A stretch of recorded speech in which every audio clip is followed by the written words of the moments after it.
और इस बीच एक और बड़ी खबर आपको बता दें, सुष्मिता देव के कांग्रेस छोड़ने पर भी दीपेंद्र हुड्डा ने अपना बयान दिया है। उन्होंने कहा है कि राजनीति में लोग परिस्थितियों के हिसाब से फैसले लेते हैं। संसद में विपक्ष की बात रखने का मौका तक नहीं मिला। महंगाई किसान आंदोलन पर चर्चा के लिए बात करनी थी। केंद्र सरकार के अलोकतांत्रिक रवैये की वजह से यह गतिरोध बना है।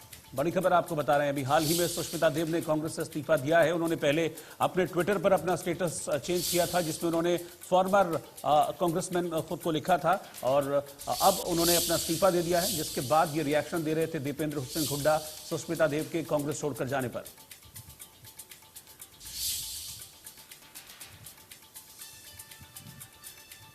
दीपेंद्र हुड्डा का कहना है कि राजनीति में लोग परिस्थितियां जो होती हैं उनको देखकर फैसले लेते हैं।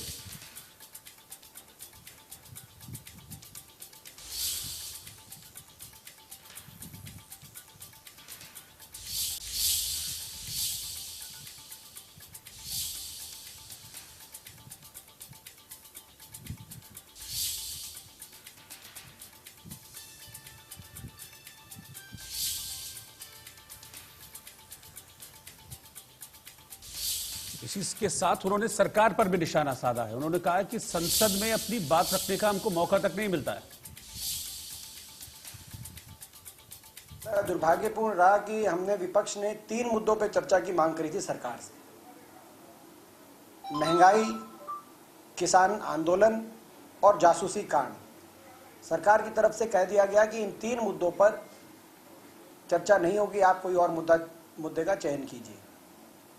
तो अगर इन 3 मुद्दों की चर्चा हमारी संसद में नहीं, किसान की, गरीब आदमी की, महंगाई की चर्चा संसद में नहीं होगी, तो संसद का संविधान के अंदर जो रचना हुई थी वो क्यों हुई थी?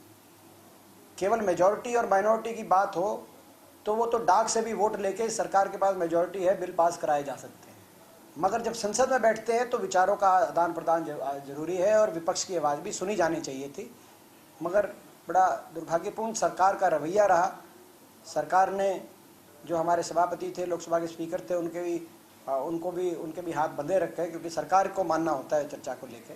बड़ा सरकार का मैं समझता हूँ अलोकतांत्रिक रवैया ही संसद के अंदर जो गतिरोध इस बार देखा गया, बहुत ही दुर्भाग्यपूर्ण दृश्य सामने आए, उसके लिए सरकार का वो अलोकतांत्रिक रवैया पूर्ण रूप से जिम्मेदार है। दुर्भाग्यपूर्ण